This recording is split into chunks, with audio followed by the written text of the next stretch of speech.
एक ऐसा शख्स जिसने सिलिकॉन वैली से लेकर भारत तक हलचल मचा दी है, उसका नाम है सोहम पारेख। एक भारतीय टेकी जिसे कोई जीनियस कह रहा है तो कोई स्कैमर। आखिर क्या है सोहम पारेख की कहानी और कैसे वो एक साथ 4-5 स्टार्टअप में काम कर रहा था, तो चलिए पूरी कहानी जानते हैं। सोहम पारेख एक 26 साल के भारतीय सॉफ्टवेयर इंजीनियर हैं जिन्होंने मुंबई से कंप्यूटर इंजीनियरिंग में बैचलर डिग्री हासिल की। सोहम पारेख कंपनीज को रीच आउट करने के लिए एक ईमेल का यूज़ करता था जिसमें मेंशन था कि I don't have any hobbies outside coding, I am not athletic, bad at singing, don't drink, can't dance, building is the only thing I am good at. उनके रिज्यूम के मुताबिक उन्होंने जॉर्जिया इंस्टीट्यूट ऑफ टेक्नोलॉजी से masters भी किया, जहां उन्होंने deep learning, natural language processing जैसे विषयों पर काम किया। लेकिन रुकिए, यहीं से कहानी में ट्विस्ट शुरू होता है। कुछ रिपोर्ट्स का दावा है कि जॉर्जिया टेक में सोहम का कोई रिकॉर्ड नहीं है। क्या उसका रिज्यूम फर्जी है या फिर एक गलतफहमी है? सोहम ने बड़ी कंपनियों जैसे Dynamo AI, Union AI, Synthesia, Allen AI, Meta में काम किया, या कम से कम उनके रिज्यूम में तो यही मेंशन है।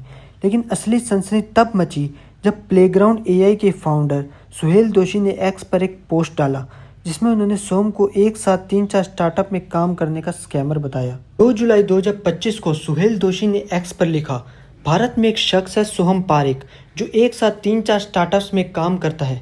वो वाई कॉम्बिनेटर बैक कंपनियों को निशाना बना रहा है। सुहेल ने बताया कि उन्होंने सोहम को अपनी कंपनी में हायर किया था, लेकिन सिर्फ एक हफ्ते में उसे निकाल दिया क्योंकि वो कई कंपनियों में एक साथ काम कर रहा था और लगातार झूठ बोल रहा था। इस पोस्ट के बाद टेक की दुनिया में तूफान आ गया। कई और स्टार्टअप्स के फाउंडर्स सामने आए और बताया कि सोहम ने उनके साथ भी ऐसा ही किया।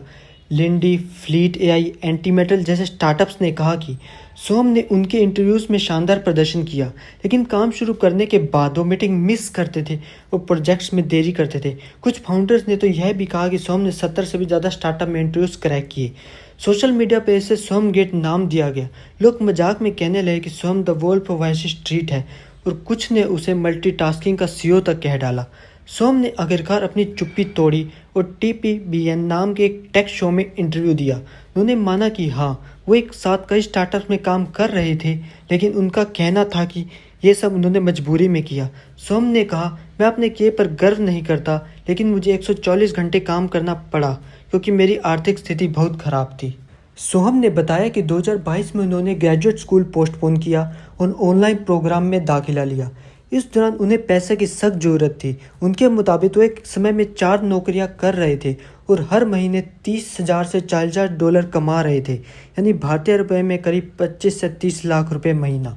लेकिन सवाल ये है कि क्या यह सिर्फ पैसे की बात थी या फिर स्वयं को इंटरव्यू क्रैक करने और जॉब ऑफर हासिल करने का नशा था?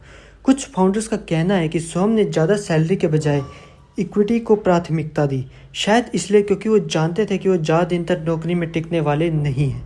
सोहम ने इस पूरे खेल को कैसे मैनेज किया? जवाब है रिमोट वर्क का फ़ायदा और कुछ स्मार्ट ट्रिक्स। रिपोर्ट्स के मुताबिक सोहम माउस जिगलर जैसे टूल्स का इस्तेमाल करता था जो कि ये दिखाता था कि वह ऑनलाइन है, भले ही वो उस वक्त दूसरी कंपनी के लिए काम कर रहे हो। उन्होंने अपनी लोकेशन के बारे में भी झूठ बोला। कई कंपनियों को लगा कि वो अमेरिका में है क्योंकि उन्होंने एक यूएस एड्रेस दिया था जहां उनकी बहन रहती थी। सोहम ने इंटरव्यूज़ में अपनी टेक्निकल स्किल्स में को इम्प्रेस किया। वो लीड कोड, टेस्ट और टेक्निकल राउंड में टॉप परफॉर्मर थे। कुछ का कहना है कि वो काम को जूनियर डेवलपर्स को आउटसोर्स भी करते थे। लेकिन सबसे चौंकाने वाली बात थी कि एक चैट जिसमें उन्होंने अपने बॉस को बताया कि वो मुंबई में है जहां और ड्रोन स्ट्राइक हुई है, ताकि वो काम में देरी का बहाना बना सके। ये चैट ऑपरेशन सिंदूर के दौरान की थी जब भारत पाकिस्तान में तनाव चल रहा था। सोहम की कहानी ने टेक इंडस्ट्री में कई सवाल खड़े कर दिए। पहला, रिमोट वर्क की आज़ादी का क्या दुरुपयोग हो रहा है? दूसरा, स्टार्टअप इतने बड़े पैमाने पर बैकग्राउंड चेक्स क्यों नहीं करते? यूएस में ऑनलाइन वेरिफिकेशन प्रोसेस है जो कर्मचारी की पहचान और काम करने की वैधता चेक करता है, लेकिन सोहम के केस में कई स्टार्टअप ने इसे नज़रअंदाज किया। कुछ लोग सोहम को जीनियस मान रहे हैं जो सिस्टम की खामियों का फ़ायदा उठा रहा था। वही कुछ का कहना है कि उनके स्टार्टअप्स का भरोसा तोड़ा, कि मेहनत को बर्बाद किया। वाई कॉम्बिनेटर के सीईओ गैरी टैन ने कहा कि उनकी कम्युनिटी ने सोहम को पकड़ा, वरना वो शायद कभी नहीं पकड़ा जाता। सोहम ने अब डार्विन स्टूडियोज नाम की एक स्टार्टअप में फुल टाइम जॉब ज्वाइन की है, जिसके सीईओ संजय जुनेजा ने कहा है कि वो सोहम की स्किल्स पर भरोसा करते हैं। लेकिन सवाल ये है क्या सचमुच सोहम बदल गया है या सिर्फ यह एक नया चैप्टर है?